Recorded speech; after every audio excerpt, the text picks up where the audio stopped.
Okay, good morning.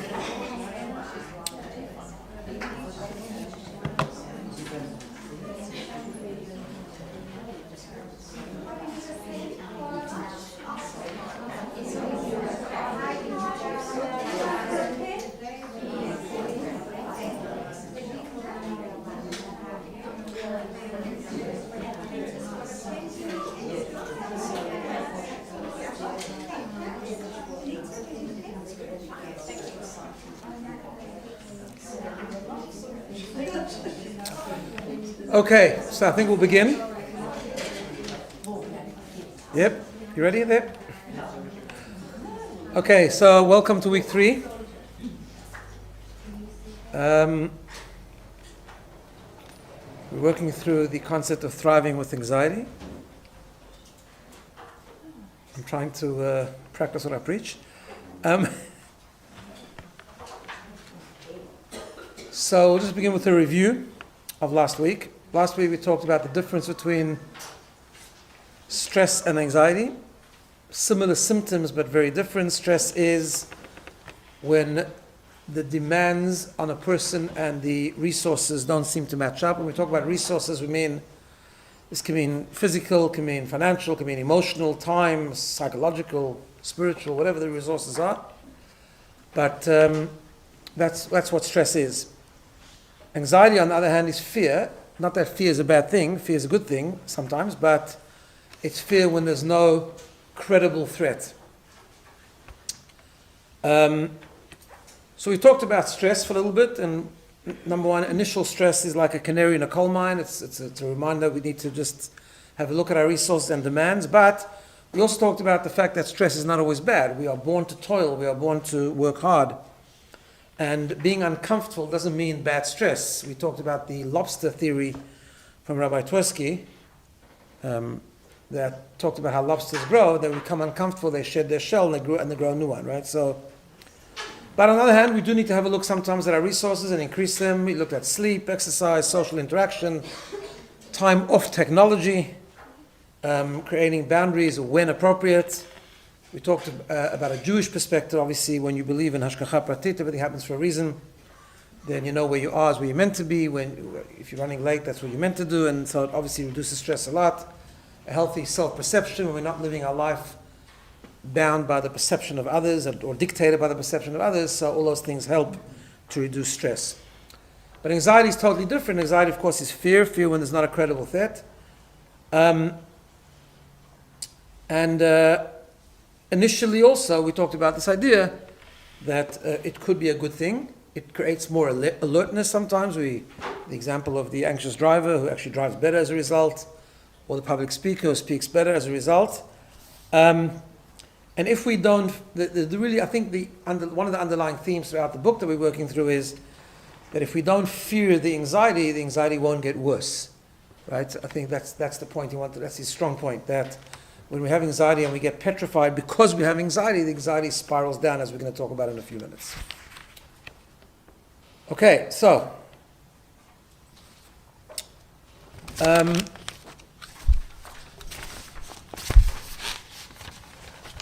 in this idea of not being afraid of anxiety, and we're going to elaborate on that a bit, I just wanted to mention 2 points, which we'll elaborate a bit more later.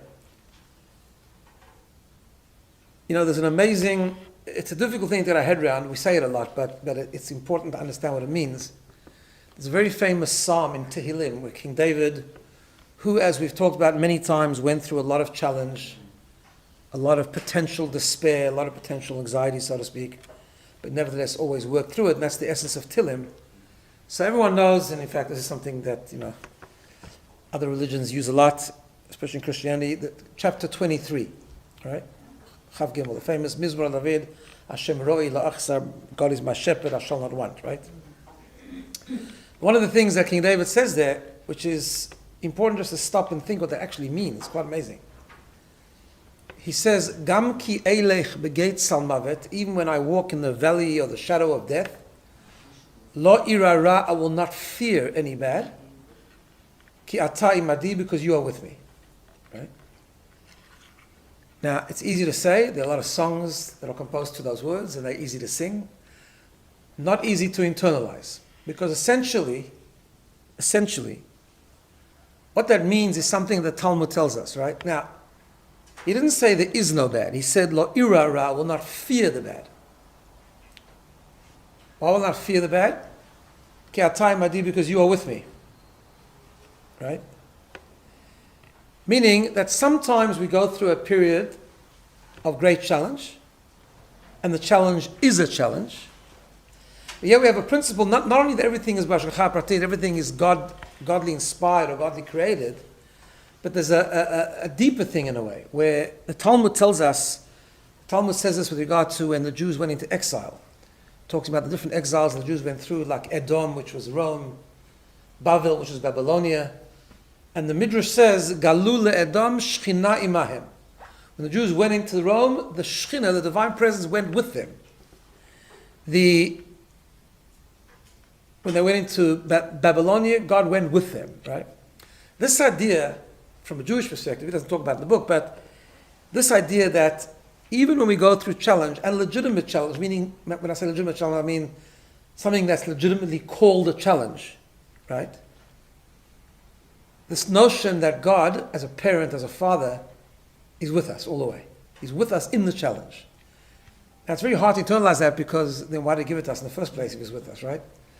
And that's where emunah comes in. That's the concept. We don't know.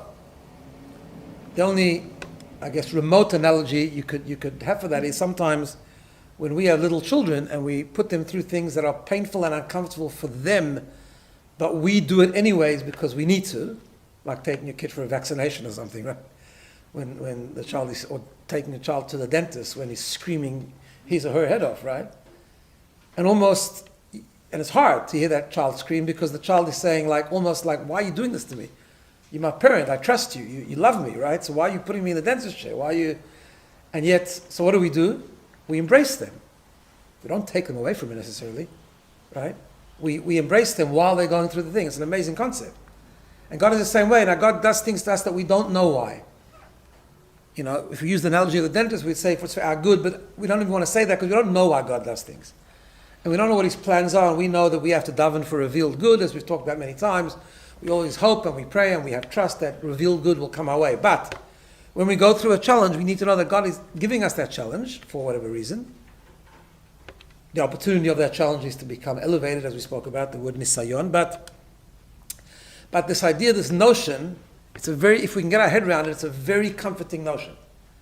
That any challenge we go through, God is embracing us. He's hugging us in the challenge. He's with us. He's with us, and this is something also which also comes from a piece of the Talmud, which is so hard to understand, really. Where there's a piece of the Talmud that says that every day God is in pain, the fact that he sent us into exile. He's in pain that he did it. He's in pain that he destroyed the temple, and all these kind of things. God himself cries, it says in the Talmud, right? Which again, same idea. So if you're crying, so then just bring it back. Bring Mashiach. What's the problem, right? I mean, you could do everything, so do it, right? We don't know the reason, but we do know is that like a parent who does something to their children, like a dentist maybe, and you're not comfortable that the child is in pain. You're sort of crying with them in a way, and you still do it, right? So God does things to us sometimes which we don't know why, and nor do we need to know why, or should we know why? But we need to know that he's with us every day. And that's what King David is saying. It's a very, very powerful verse. Gam ki elech, even when I'm going in the shadow of death, and it's a bad place. It's a dark place, and it's a challenging place. Lo ira ra, I'm not afraid of the bad. He doesn't say there isn't bad. He says I'm not afraid of the bad. Ki atai madi, because you're with me. I think it fits into what we're talking about over here. That when we're not, anxiety is a challenge. Anxiety is not a comfortable thing. Initial anxiety, his theory in the book is that it can be used, it can be an alert, it can be channeled, if we don't feel the anxiety. And I think and he gives all kinds of strategies, but from a Jewish perspective, knowing that whatever happens to us, God is right there with us, is an amazingly comforting thing, and it helps us not be afraid of it might be painful, but not being afraid of the challenge that we're going through. Part of that, of course, we're going to talk about a bit later. The second concept is that when we have anxiety, which he calls in the book a very nice language, he says it's a misfire, right? It's a misfire of the brain. In other words, we have a perceived fear, we have the fight or flight response, which is an inappropriate response because there isn't a credible fear there. So we designed for our brain to go off, right? To send signals when we have a real threat. There's an animal, if there's someone running after us, there's a signal that there's a the brain fires off a signal telling us that there's a credible threat, and we respond. We either freeze, which we shouldn't, or we fight, or we run away. Anxiety is a misfire. In other words, it's a threat that we think is going to be there, but it's not. It's a fear. We fear something that is threatening, but it's not actually a threat. So we just need to know. And part of the problem is that we fear that anxiety, but not only that, as we'll talk about in a few moments, we start to then also criticize ourselves. Like, how can I be so stupid, and why am I right? So one of the things we're going to talk about today is this idea of not judging yourself and not criticizing yourself or over-criticizing yourself, and being sort of kind to yourself, knowing that misfires happen, and they happen for a reason. Again, they happen for a reason. So if they happen for a reason, you need to know what to do with it. Okay. So, which is why in chapter 2 of the book, I'm going to talk about chapter 2 and chapter 3 today. In chapter 2, he goes through something called the anxiety spiral, right? And he says the following. He says, if something happens to trigger physical sensations associated with a fight or flight response, but your thinking mind realizes there's nothing to fear, right? If you don't fear the anxiety, you will not develop significant anxiety. In other words, it won't get worse. Conversely, if we interpret the initial experience of anxiety as something dangerous or a weakness of some sort, that interpretation increases the experience of the anxiety, right? So that's his formula. Once that happens, we go through something called an anxiety spiral, right? What does an anxiety spiral look like? The negative anxiety spiral he talks about, right? So it's something that's, we have what's called the trigger. So the trigger is the initial anxiety. Then what most people do when we don't adhere to that misfire in an appropriate way, we go to the next stage, which is catastrophic thinking. Right? We all do this at some stage in our life, where we just think, we fear something that's not terrible, but then obviously we make up in our minds that something unbelievable is going to spiral out of control from that, right? Then we have self-judgment. And then he has what we call a full spiral of the physical symptoms of real full-blown anxiety, right? So what we need to learn, right, and that trigger at the beginning is the physical sensations, which are very similar to the anxiety spiral, and then it just goes on from there. What we need to, of course, do is, and this is his theory in chapter 2, when we feel the initial anxiety, which we all do at some stage, we need to create a positive spiral. Right? Now, how does a positive spiral look like? So it starts off the same as a negative spiral. It starts off with the initial anxiety. It's the physical sensations that are very similar to a regular anxiety attack. Right? The next thing we need to do in terms of the positive spiral is we need to accept the anxiety. That's a big one, a big, big job. Right? Rather than being scared of the anxiety, we accept that it's there. We don't call it a good thing. It's not comfortable. It's not healthy necessarily unless we take advantage of it. But we need to accept the anxiety, right? Instead of catastrophizing, right? And we need to remember that small anxiety is not dangerous and will not make you go crazy. It's just a discomfort. You need to look, it's like the wording is very important, right? You need to look at it as a discomfort rather than something dangerous. It's a discomfort which has nothing to worry about. Discomfort we can learn to live with. Nowadays that's harder, as we spoke about the first time. That's why people fear anxiety, because we fear being uncomfortable. Right? When we first start to feel anxious, we need to accept that it's there. Not fight the discomfort, because fighting discomfort makes it worse. Right? You ever see, this works in a baby also. You like told baby when they start crying, you say, you've got to calm down. What normally happens? They say, yeah, of course, right now. Okay, calm. No, never, right? Never happens. They go more crazy, right? Very bad strategy. It's also a bad strategy for ourselves. We tell ourselves, calm down, calm down, calm down. Now, sometimes you can do things, we'll talk about that later, you can do things to relax yourself, but fighting this comfort like, no, I've got to calm down, is not going to help you. This is part of the thing, right? It's part of the, we talked about this when we had a series on ACT, acceptance commitment therapy. Same idea. There's certain things you have to learn to live with. Not fight, because they're there, right?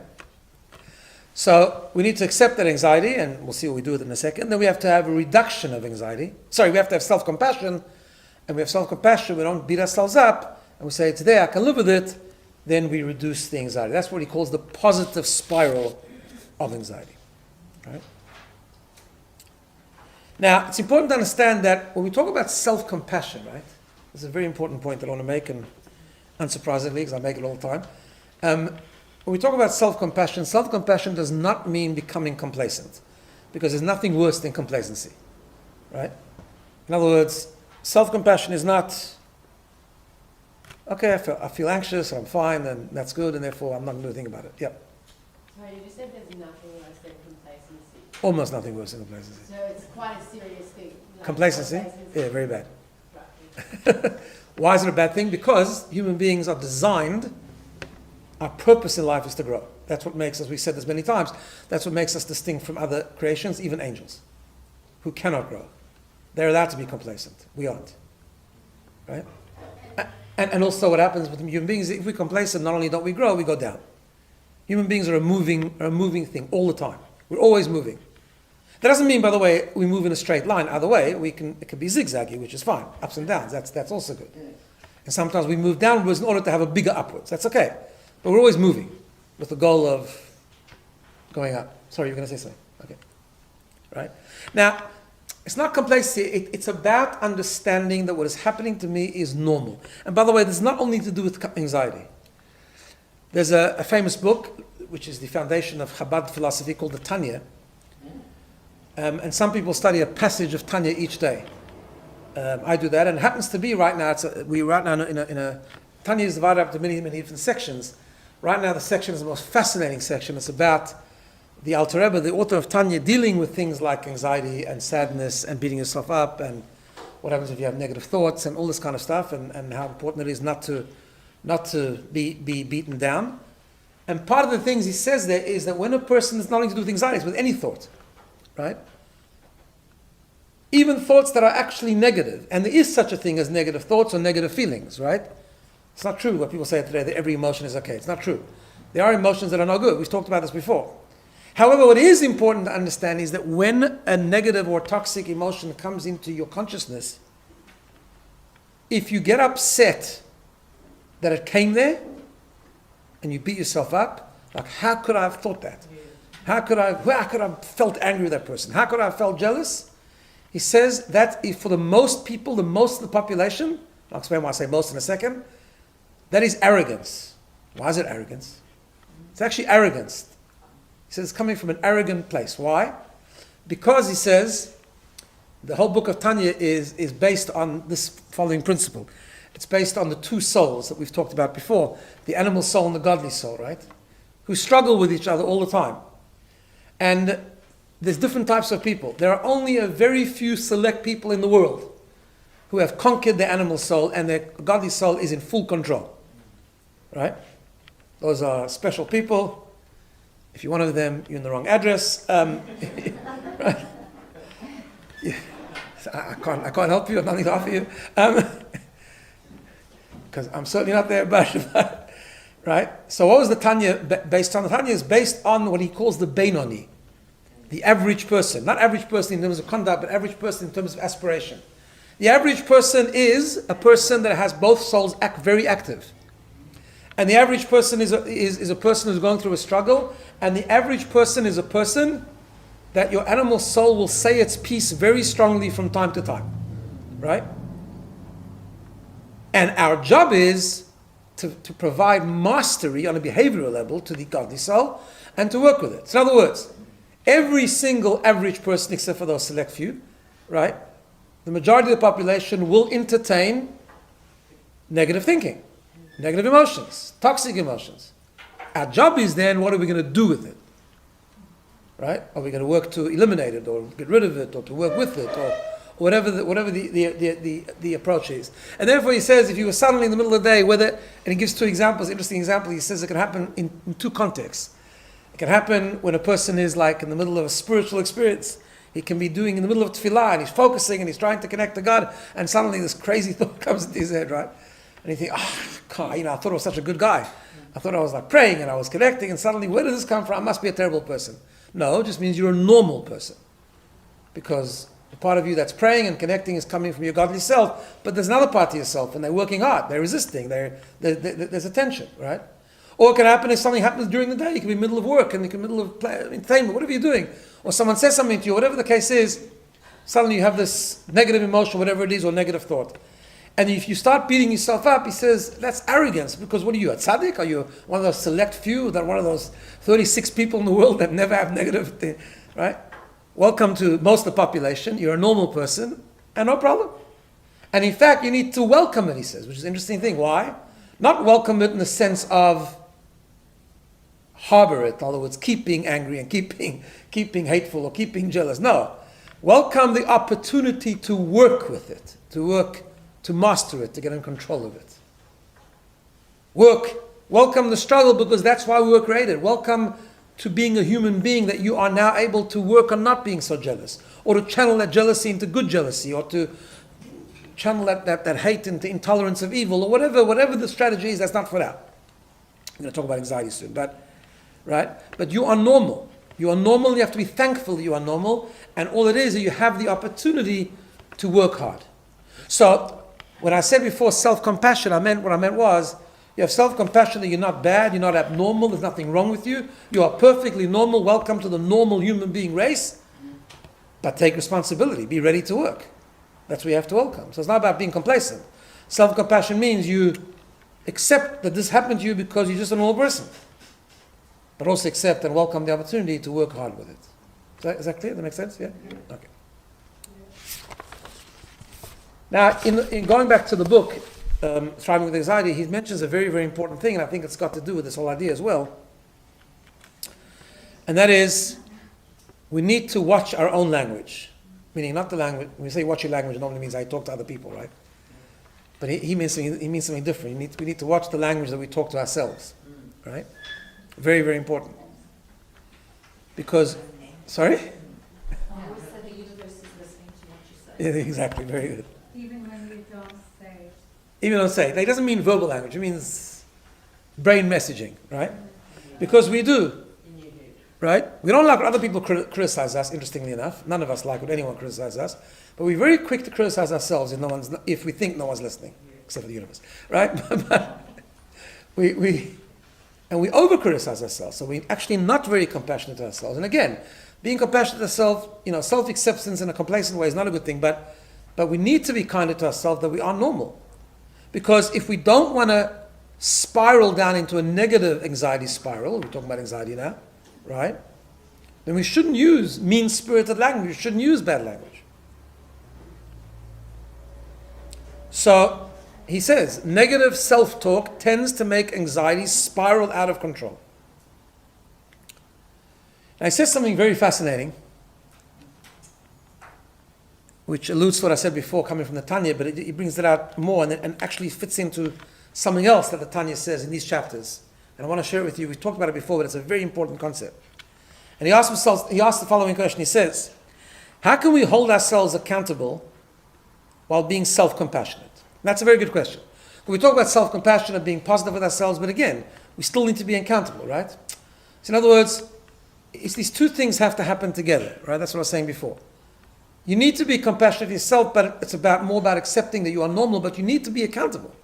So then, if I make this, talking about language now, if I make this concerted effort or a real effort not to criticize myself, not to beat myself up, but I don't want to lose the sense of urgency. I don't want to lose the sense of accountability. I want to be a responsible person. I want to be able to turn around and say, that reaction that I had to that person actually wasn't good, and I want to fix it. I want to improve on it, right? I'm normal and all that, but I know. So how do we marry the two? How do we identify the toxic things that are going on inside of us and yet still be kind to us? And he says something very good. I don't know if he's learned Tanya or not. He's an Orthodox Jew actually, but he says something quite spot on in line with what the Tanya does explain. And he says the following. He says, the first thing is to wait a couple of days after making a mistake, to give yourself time to cool down. Do not criticize yourself in the heat of the moment. Next, when you're ready, have that conversation about what happened, meaning conversation with yourself, right? Finally, and go for a walk, he says, and start the conversation by sticking to the facts. Simply describe what happened. No negatives, judgmental comments, or put-downs. Nothing more than simply describing what happened. It's a very, very powerful thing, this. And as I said, in those chapters that I'm studying now, Netanya actually goes through this. I've studied many times, and over there he talks about this idea of cheshbon nefesh. He's not talking about anxiety there specifically, but he's talking about anything that we do wrong, right? Spiritually, emotionally, whatever the case is. So you do something really wrong, or you respond to someone really wrong, or you have a really bad thought. So you are normal, but it's a mistake. Now, we have a concept called tshuva. We actually do. We always need to grow. We need to be responsible for the mistakes we know. So if someone says something to me, and in the spur of the moment I hit back, and that's a mistake, so I'm supposed to be, and I feel upset about it, or anxious about it, so I'm supposed to be kind to myself, but I'm also supposed to take responsibility for it, right? So it goes into the whole idea of guilt, the same concept, right? And he says, in Tanya, he says, what you have to do is as follows. He says, you have to make sure that you do feel uncomfortable with what you did, but it's got to be in an extremely controlled way. And in Tanya, what he says is that you can't do it in the moment. In the moment, what you do is going to beat yourself up. What you need to do is you have to designate times to take responsibility. Designate times, once a week, once a year, Yom Kippur, once a day, whatever the case is, where you actually process what you've done and you feel uncomfortable and you resolve to improve it, and then you finish the conversation. Now, why is that so powerful? Because if you do it in the spur of the moment, a few things happen.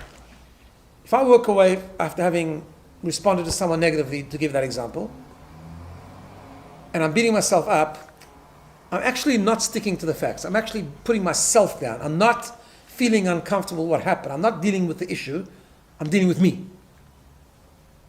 You get the difference? It's a very important difference. I'm a normal person, and I've got a soul, a godly soul, and I've got intrinsic value, and I made a mistake. I am not a mistake. I made a mistake. Very different. I'm not defined by that mistake. I'm not defined by that failing. I made a mistake, as all human beings do. If I beat myself up right away, number one, I'm beating myself up. So I'm defining myself by that failing. Number one. And number two, I'm letting the whole process control me rather than me control it. And I'm not going to stick to the facts. What I'm going to do is when I beat myself up, I'm going to be descriptive in my own mind. I'm going to use bad language. Curse words, he says here, right? I'm going to call myself all sorts of names. Instead of dealing with what actually happened. No, at that moment, I'm not actually dealing with what happened. I'm dealing with me negatively. In the context of what happened, but I'm dealing with me, and that's a very negative thing, a very unhealthy thing. If you wait, he says, wait a few days, and Tanya says exactly the same thing. You've got to have a designated time to do this. If you made a mistake, move on. You've got something else to do the next hour. Put it on hold. You'll at the end of the day, when you have your 10-minute reckoning for the day, or half an hour, whatever you're going to do, you'll sit down. It's a good thing to do. We don't often do this, but we should. Go through the day. Identify the good things that you did during that day, and then identifies the failings, and that's okay. Feel uncomfortable with the failings. But you're doing it in a very different way. First of all, I'm controlling the process. I'm not going to let it kill me. I'm not going to let it put me down. And also, I'm going to stick to the facts. I'm a normal person. I've calmed down. I'm not beating myself up. I'm not a bad person, but I did make a mistake for which I need to take responsibility for. Right? So therefore, I'm going to think about it. What actually happened? Why did it happen? What triggered it? And what can I do better in the future? What am I going to try to do tomorrow? That's it. Finish the conversation. I'm okay now. And I'm moving on. I'm going to work hard, but I know what to do, and I'm going to try and implement it. It's a very different process. Right? And he's saying the same thing. When you have symptoms of anxiety, don't right away get scared of it, and don't put yourself down, and don't use mean-spirited language towards yourself. And in fact, don't even use positive language now. Now just put it on hold. Wait a day or two. Take a walk, and then deal with it. And stick to the facts. Okay. So that's the positive spiral. Now, let's move on to the next chapter, and he says something very, very important. I'll just read you the first paragraph, and he says the following. He says, so far, we have addressed how anxiety can help us know ourselves better. Stress, for instance, is the body's way of telling us that we need to rebalance, right? The resources and everything. We also learned that anxiety can help us gain self-acceptance. We now know how to avoid getting stuck in the anxiety spiral, and so on. However, he says, if the strategies in chapter 1 or 2 is the only ones you're going to follow, you are unlikely to thrive with anxiety. In fact, you are likely to continue to struggle. I say this because so far in this book, we have not yet stood up to your anxiety, so it can still have the power over us. So I want to just move away from that for a second and explain this idea from a Torah perspective. Any raging problem that we have within us, not only anxiety, anything that comes from the animal soul, as we call it, right? Why did God create us with an animal soul? Why didn't He just create us godly, right? We've talked about this before. Of course, the simple answer is because He wanted us to grow, and to grow you have to fail, and you have to struggle, you have to fight, right? But there's an interesting idea. I'm not sure if we've covered this properly, but I want to sort of just outline. It's in line with what he's saying. I'm not disagreeing with the book at all. I'm just putting it in a different context. I want to just outline what that struggle looks like. There's a verse, a pasuk, that says, Rav tvuot b'koach shor. There's a lot of potential, a lot of produce, is the exact language, in the power of an ox. What does that cryptic sentence mean? It means like this. We all have two sides to us, as we've said, right? Going back to the two souls. We have that godly side to us, which drives us to selflessness and to purpose and to meaning and to do good things and to be godly and spiritual and so on and so forth. And then we have the animal, the animal soul, which is that force that drives us towards selfishness, material pleasure, materialism, pursuit of pleasure, and ultimately selfishness. And it's right. That's the difference. Now, the other difference between the two is that the godly soul is a mature soul. It's got insight. It can look forward than just yourself. It can make decisions. It can understand higher purpose. Can understand transcendence. Right? It's a much more sophisticated and mature soul because it's godly. Our animal soul is exactly what it sounds like. It's animalistic. Animalistic means that it's impulsive. Right? In fact, in Hasidic philosophy and in Kabbalah, it explains that both souls have 10 powers, 3 intellectual and 7 emotional, as we've talked about these 10 powers before. The difference is that the godly soul is driven mainly, directed by the intellectual part of it, and the intellect gives birth to the emotions, but it's guided by intellect, guided by insight, guided by understanding, whereas the animal soul, like an animal, is driven by emotional impulsivity. It's driven by emotional instincts. It's animalistic, right?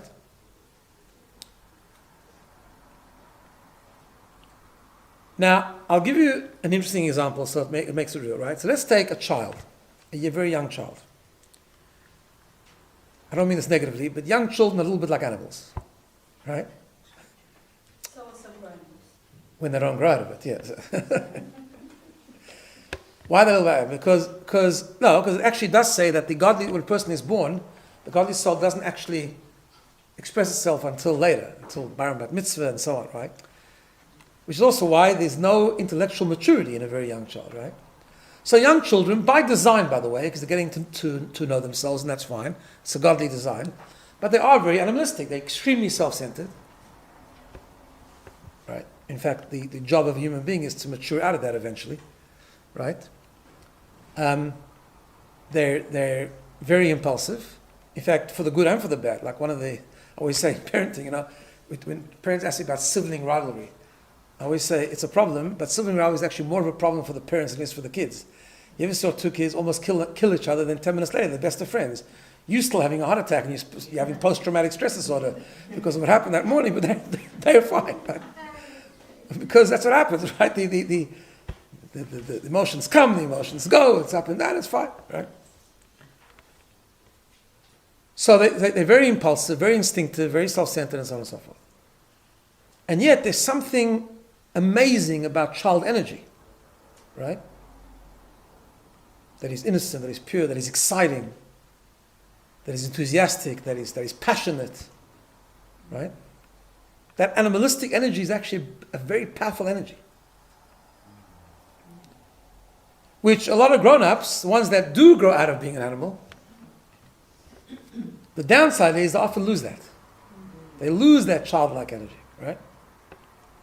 Similarly with our two souls.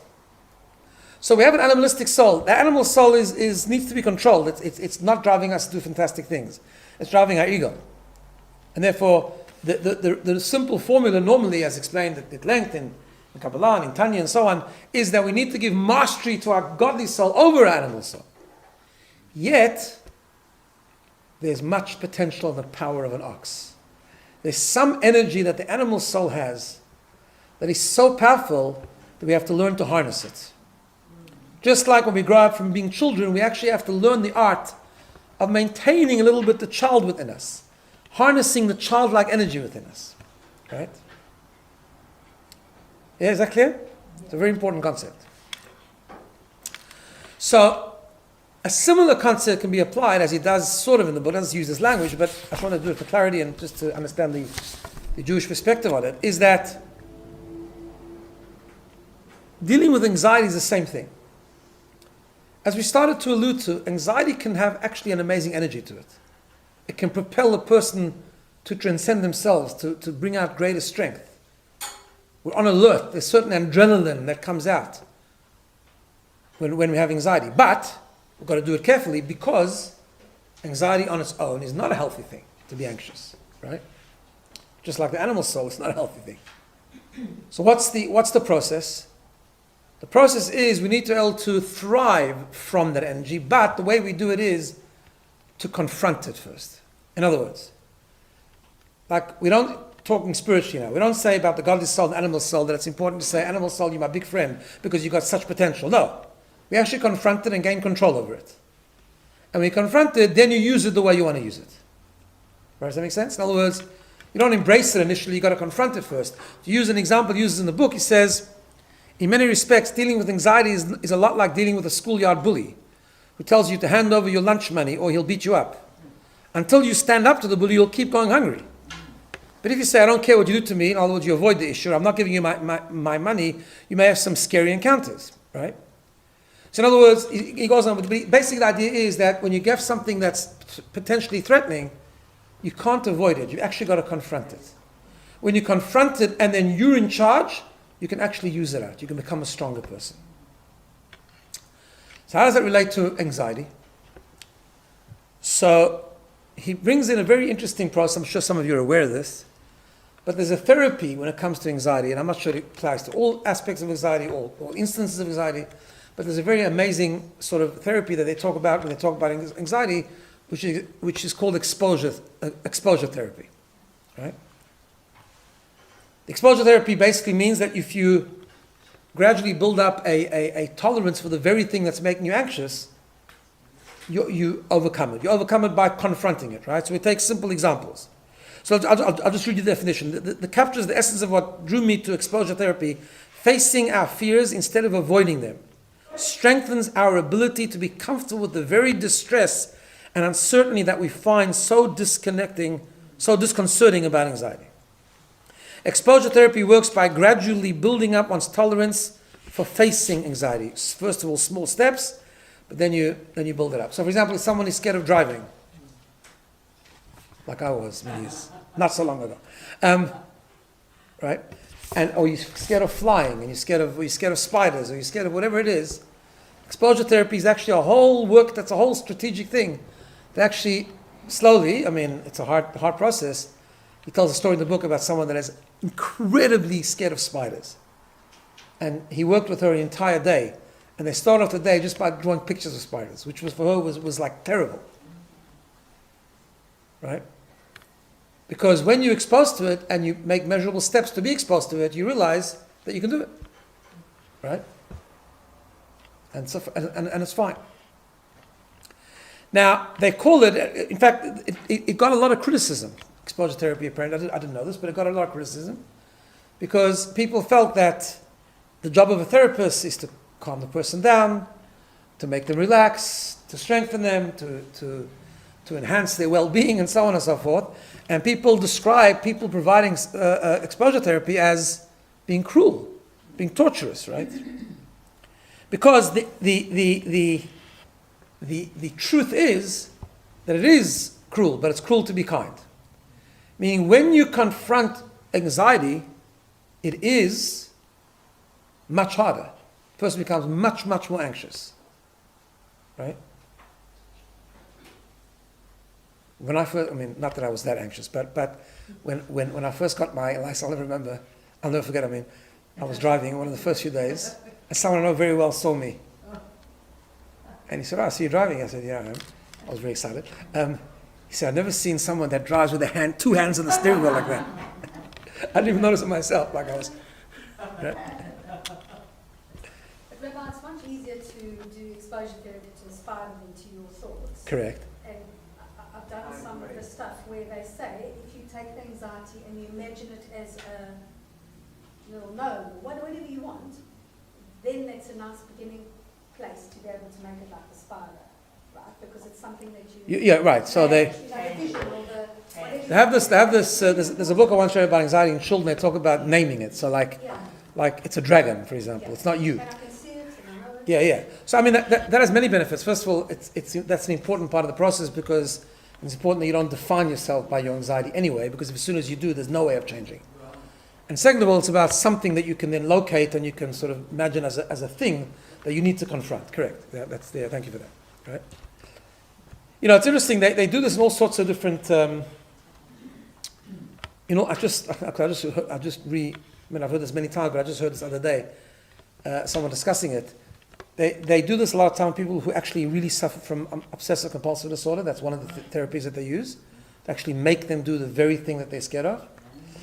And it's interesting, there was a rabbi in Bnei Brak, he was called the Stipler Gaon, Rabbi Kanievsky, not the famous Rabbi Kanievsky, his father. Before there was a lot of awareness about these different psychological experiences and mental health disorders and so on and so forth.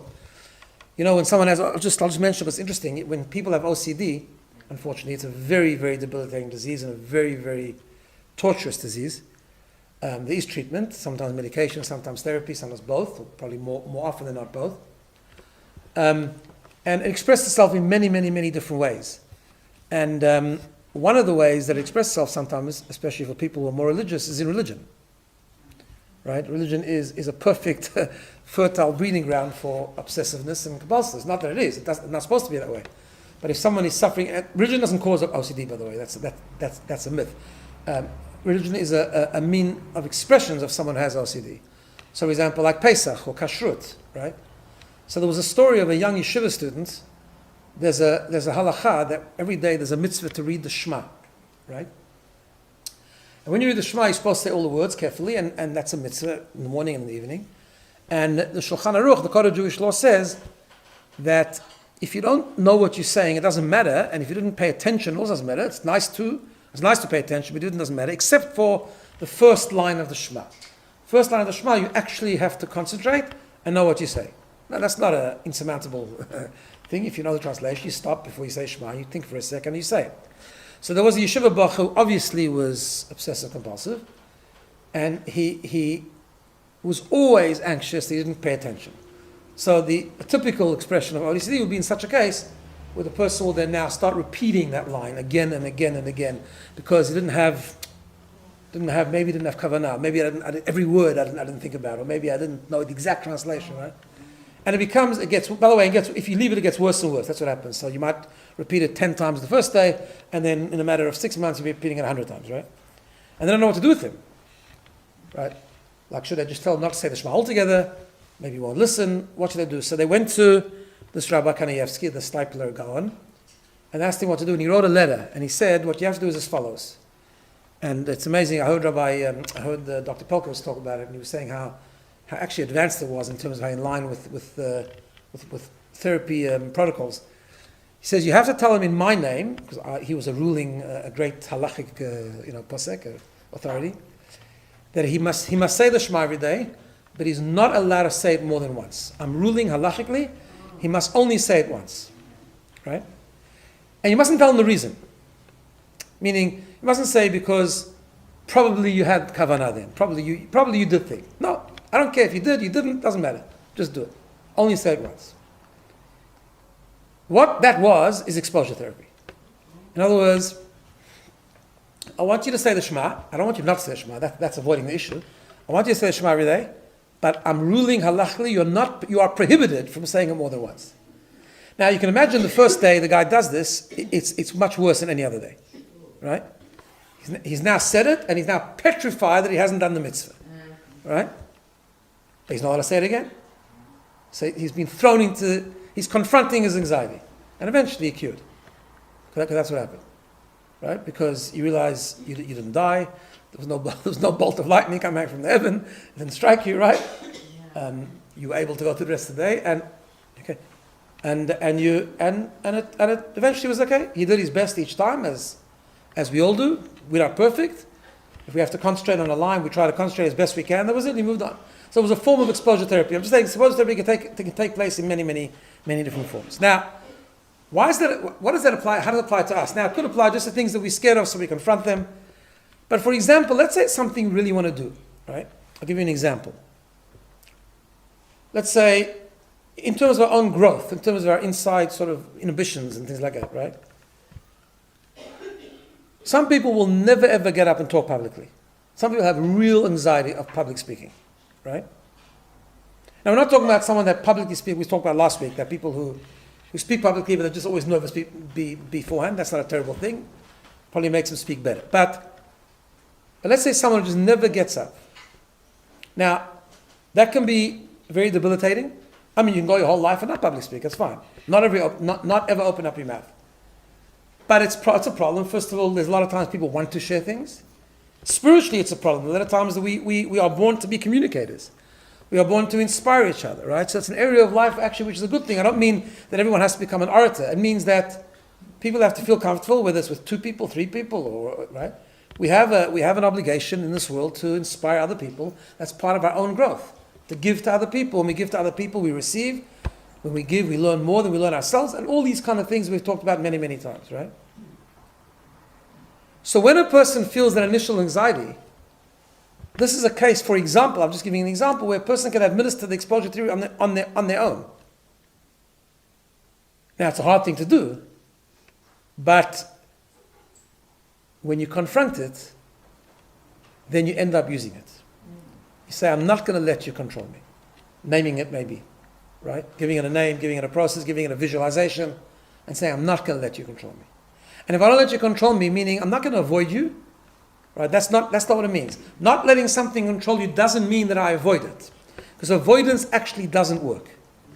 Because it's always going to come back to bite you. Yes, of course, a person can say, I don't need to publicly speak, I don't need to share things with other people, and I'm fine. I'm just going to avoid it my whole life, so I'm not letting it control me because I lead a perfectly functional life. But you don't, because it's always going to come, and anxiety will spiral to other things, right? So therefore, it means that we have to just confront it. I was talking with my daughter in New York, who's graduating soon to be a social worker, and she has discussions with me because we both like this kind of stuff. So I was talking to her about this, and I was talking to her, I was going to think. So she said that one of the things she learned was that also one of the thought processes is that should help you do it is you think about what is the worst case scenario. What is going to happen? Well, I imagine the worst case scenario of such a person is I'm going to make an absolute, totally fool of myself. Okay. Let's go for it. Let's make a fool of myself. Right? What's going to happen if I make a fool of myself? So, in 2 days later, it'll all be forgotten. Especially nowadays, right? Someone might say something not nice to me, maybe. Okay. It's going to affect my wife, my kids, my family, my livelihood. No. Right? Okay, it's not easy. So therefore, this concept that he talks about is that it's not enough just to accept that I have anxiety or to live with it and to be kind to myself. But then what I do next, I just avoid the situation. I've actually got to grow from it. But growing from it means first, like we talked about before, the animal soul. Growing from it means I confront it.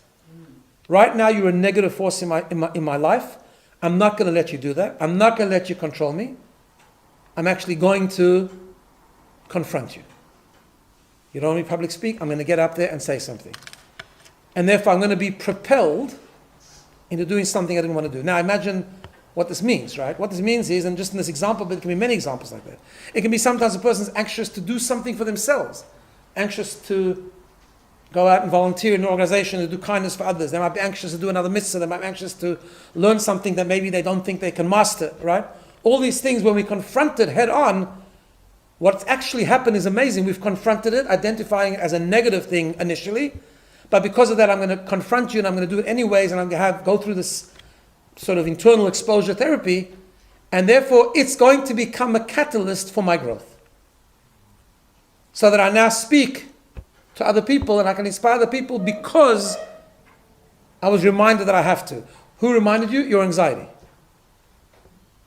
person can grow up and just not have anxiety about speaking and just be lazy and just never speak, right? But if you have anxiety, actually you can use it as a tool by confronting it, not by becoming its friend, but by confronting it. And saying, no, I'm going to go for it. I'm going to do the exact thing you don't want me to do. So what you've done is you've actually grown from that anxiety. You've grown from that challenge. As he says, avoidance never works.